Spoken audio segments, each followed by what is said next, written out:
Assalamualaikum warahmatullahi wabarakatuh. Kali ini kita akan belajar tentang uji beda. Uji beda merupakan statistik yang menguji perbedaan variabel terikat atau variabel Y-nya berdasarkan variabel bebas. Jadi, uji beda itu kita mau melihat perbedaan Y berdasarkan variabel bebas X. Nah, pada uji beda, lazimnya variabel Y itu berjenis data interval atau rasio. Atau bisa juga disebut sebagai variabel Y ini berjenis data kontinu. Nah, sedangkan variabel bebasnya berjenis data nominal atau ordinal. Atau bisa juga kita sebut sebagai dengan berjenis data diskrit. Nah, apa-apa saja analisis statistika untuk uji beda yang sering kita temui. Ada beberapa, tapi ini yang sering kita temui ada paired sample t-test, kemudian ada independent sample t-test, kemudian ada ANOVA.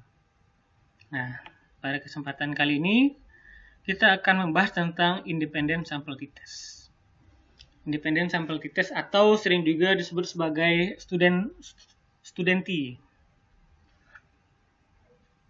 Nah, independent sample t-test ini adalah analisis statistika yang menguji perbedaan variabel terikat Y berdasarkan variabel bebas. Dengan variabel bebas berisi data nominal, ordinal, atau diskrit yang hanya terdiri dari dua kategori saja. Jadi diskritnya itu hanya dua kategori. Jadi tidak lebih dari dua, tidak boleh tiga, tidak boleh empat, hanya dua saja. Jadi misalnya jenis kelamin itu ada laki-laki dan perempuan kategorinya, laki-laki dan perempuan. Atau misalnya status sosial ekonomi kita kelompokkan jadi dua, yaitu status sosial ekonomi tinggi, kemudian status sosial ekonomi rendah. Jadi tinggi dan rendah. Jadi tidak boleh ada sedangnya. Jadi tinggi rendah. Nah, sementara untuk variabel terikatnya atau Y berjenis data interval atau rasio, atau bisa juga kita namakan sebagai data kontinu. Jadi variabel terikatnya kontinu, variabel bebasnya diskrit dengan hanya dua kategori. Oke. Nah, rumus untuk uji independent sample t-test ini adalah rumusnya t-test itu nilai rata-rata untuk kelompok 1. Ini rata-rata di kelompok 1 dengan dikurang rata-rata di kelompok 2. Kemudian dibagi dari akar standar deviasi kuadrat atau varians, atau ini variannya. Jadi varian dibagi dengan akar dari varian dikurang n-nya ini, n1 berarti jumlah subjek di kelompok 1 dikurang 1. Berarti ini ditambahkan dengan varian dari kelompok 2-nya dikurang dengan jumlah subjek di kelompok 2 dikurang 1. Nah, bagaimana kerjanya ini, kelompok-kelompoknya ini mungkin akan lebih jelasnya kita buat di contohnya nanti. Oke, jadi ini adalah minnya atau nilai rata-rata X bar di kelompok 1. Ini X bar di kelompok 2, varian di kelompok 1, varian di kelompok 2, jumlah sampel pada kelompok 1, jumlah sampel pada kelompok 2. Nah, untuk contoh penelitiannya, biasanya untuk penelitian t-test ini dengan menggunakan independent sample t-test ini, kalau di kuantitatif yang bukan eksperimen, nah biasanya seperti ini. Perbedaan prestasi belajar matematika ditinjau berdasarkan jenis kelamin pada siswa. Nah, ini ada jenis kelaminnya ini nanti kita bagi jadi laki-laki dan perempuan. Nah, prestasi belajarnya ini nanti dilihat berdasarkan nilai matematikanya. Nah, di eksperimen juga sering digunakan independent sample test ini. Di eksperimen itu nanti akan dibedakan antara kelompok eksperimen dengan kelompok kontrol. Nah, untuk penelitian ini kita bisa menuliskan hipotesis nihilnya atau hipotesis nolnya. Berarti tidak ada perbedaan prestasi belajar matematika ditinjau berdasarkan jenis kelamin pada siswa SMA X. Jadi prestasi laki-laki dan perempuan itu sama saja nanti. Konkretnya seperti itu. Kemudian hipotesis alternatifnya, ada perbedaan prestasi belajar matematika ditinjau berdasarkan jenis kelamin pada siswa di SMA X.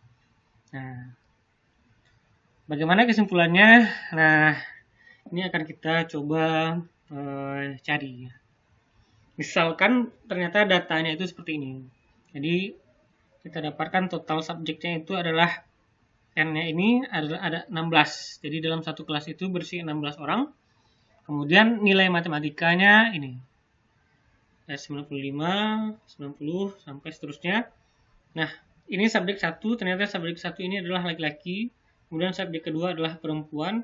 Subjek ketiga adalah laki-laki, keempat perempuan, begitu seterusnya. Nah, data ini adalah data mentahnya. Nah, data mentah ini perlu kita kelompokkan lagi. Jadi, kita akan membuat kelompok berdasarkan kategori ini nanti. Kategori jenis kelamin ini. Jadi, kelompok 1, nanti kita buat seperti ini. Kelompok 1 kita namakan jadi X1. Kelompok 2 adalah X2. Nah, kelompok 1 ini, X1 ini, itu adalah laki-laki semua. Jadi, X1 ini subjeknya laki-laki semua. Kemudian kelompok yang X2 ini subjeknya perempuan semua. Nah, jadi yang satu ini laki-laki, berarti dia masuk sini. 95. Kemudian nomor 3 juga 70. Kemudian nomor 5, 80. Begitu seterusnya. Perempuan juga 90. 65, 88, begitu seterusnya. Nah, data yang ini akan kita hitung nanti. Ini baru ini kita akan kita olah. Ini data mentahnya, ini akan kita olah nanti. Nah, hasilnya kita akan dapatkan seperti ini. Kita akan dapatkan X1 untuk nilai rata-rata untuk kelompok X1, berarti ini kelompok laki-laki tadi. Ini nilai rata-ratanya. Ini total, ini sumarinya totalnya. Total sigma dari X1. Ini adalah sigma dari X2. Ini nilai rata-ratanya, X barnya. Kemudian X1 ini kita kuadratkan. Ini 95 kuadrat. Ini 70 kuadrat, ini 80 kuadrat. Dan seterusnya. Terus sigmanya adalah 51.458. Kemudian ini adalah X2 kuadrat, kita kuadratkan. Ini adalah hasil dari 90 kuadrat, ini 65 kuadrat, 88 kuadrat, begitu seterusnya. Kemudian sigmanya adalah, dapat totalnya adalah 51443. Nah, selanjutnya rumus t-test itu tadi adalah nilai rata-rata pada kelompok 1 dikurang dengan nilai rata-rata di kelompok 2 dibagi dengan varian dibagi dengan varian kelompok 1 per jumlah subjek di kelompok 1 dikurang 1 ditambah dengan varian di kelompok 2 dikurang jumlah subjek di kelompok 2 dikurang 1. Nah, varian ini kita bisa dapatkan angkanya, rumusnya dengan seperti ini. Jadi untuk varian di kelompok 1 kita kita dapatkan sigma dari sigma dari X1 kuadrat, berarti ini sigma X1 kuadrat, berarti yang ini nanti sigmanya dibagi N di kelompok 1 dikurang nilai rata-rata kelompok 1 dikuadratkan, berarti dikurang ini nanti ini rata-rata dari X1. Nah, kelompok 2-nya juga seperti ini. Jadi ini sigma X kuadrat untuk kelompok 2 dikurang berapa subjek di kelompok 2. Nah, dibagi berapa subjek di kelompok 2, kemudian dikurang rata-rata kelompok 2 dikuadratkan. Nah, hasilnya, angkanya, kita bisa masukkan ini sigma X1 kuadrat. Sigma X1 kuadrat. Ini sigma X1 kuadrat. Kemudian dibagi N. Jumlah N kita adalah ini. N kelompok 1, 1, 2, 3, 4, 5, 6, 7, 8. Jadi N kelompok 1 adalah ada 8. Jadi dibagi 8. Kemudian rata-ratanya adalah 79,5. Rata-ratanya 79,5. Ini kita kuadratkan. Nah, hasilnya seperti ini. Dapatlah varian untuk kelompok 1, varian untuk X1, berarti ini varian untuk laki-laki. Ini adalah 112. Nah, selanjutnya kita cari varian untuk kelompok 2, varian untuk kelompok perempuan. Nah, dengan cara yang sama. Sigma X2 kuadratnya itu adalah ini. 51443. 443 dibagi 8, kemudian rata-rata untuk X2 ini adalah 79,375. Ini kita kuadratkan. Hasilnya seperti ini. Kemudian dapatlah varian dari kelompok 2 ini sebesar 129,9844. Nah, ini kita sudah punya angka untuk dimasukkan, untuk kita dapatkan nilai t-testnya, nilai independen sampel t-testnya ini. Nah, kita tinggal masukin ke rumus. Jadi X1 barnya ini nilai rata-rata kelompok 1 dikurang nilai rata-rata kelompok 2. Ini nilai rata-ratanya kelompok 1 dikurang nilai rata-rata kelompok 2. Kemudian varian kelompok 2 tadi, varian kelompok 1 adalah 112. Kemudian varian kelompok 2 adalah 129,98844. Nah, subjeknya itu 8. Jadi laki-laki ada 8, perempuan ada 8. Nah, sebenarnya tidak harus seimbang, boleh tidak seimbang. Nah, tapi untuk di data ini jumlah laki-laki dan perempuannya itu sama banyak. Tuh. Ini 8 kurang 1, 8 kurang 1. Nah, hasilnya seperti ini. Ini adalah hasilnya, sehingga dapat nilai t-testnya sebesar 0,014. Jadi nilai T untuk independent sample t-test ini sebesar 0,014. Nah, hasil ini kita ujikan dulu dengan t-tabel. Jadi untuk menjawab hipotesisnya, t-test ini kita bandingkan dengan t-tabel. Jadi T empiriknya kita bandingkan dengan T teoritiknya. Nah, T empirik, jika T empirik itu besar dari T tabel, H0-nya ditolak. Jika T empirik besar dari T tabel, berarti H0 ditolak, berarti HA diterima. Sehingga kita akan menerima pernyataan bahwa terdapat perbedaan yang signifikan prestasi belajar dilihat berdasarkan jenis kelamin siswa.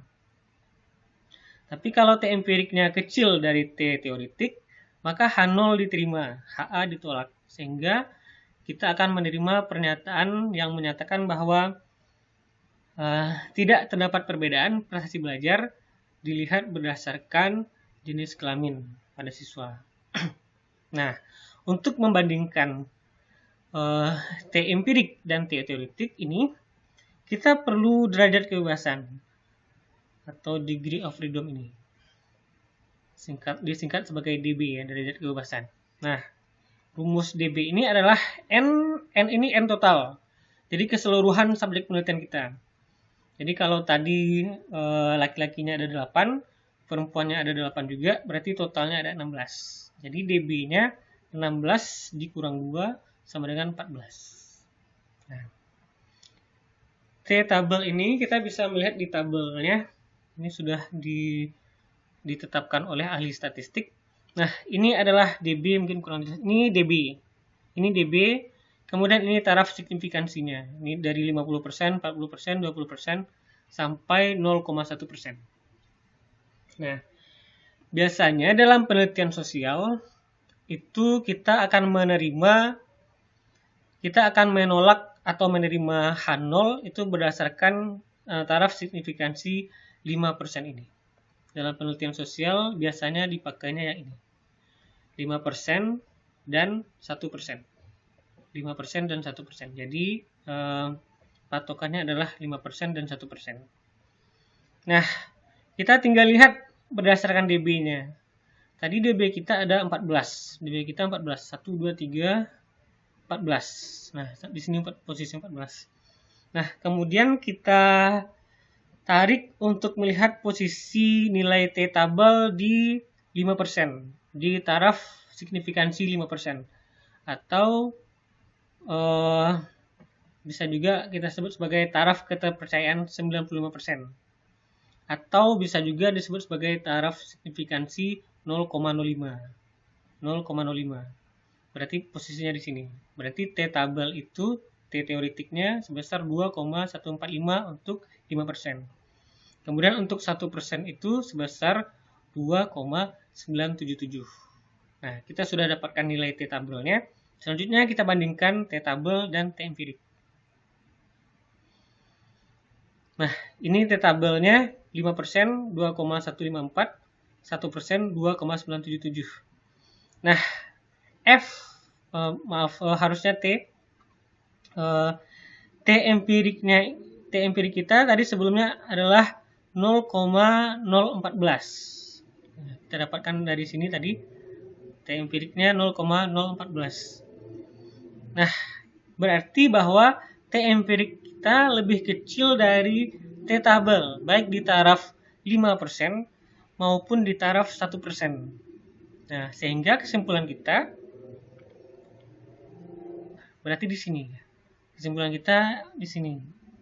H0 diterima. Sehingga kesimpulannya H0 diterima, HA ditolak. Yang berarti bahwa tidak terdapat perbedaan yang signifikan baik pada taraf 5% maupun 1% pada prestasi belajar matematika ditinjau berdasarkan jenis kelamin pada siswa SMA-X. Nah, begitu kesimpulan penelitiannya. Berarti tidak ada perbedaan yang signifikan. Baik. Nah, sampai di sini sudah selesai kita melakukan uji independen sampel t-test. Oke, terima kasih atas perhatiannya. Assalamualaikum warahmatullahi wabarakatuh.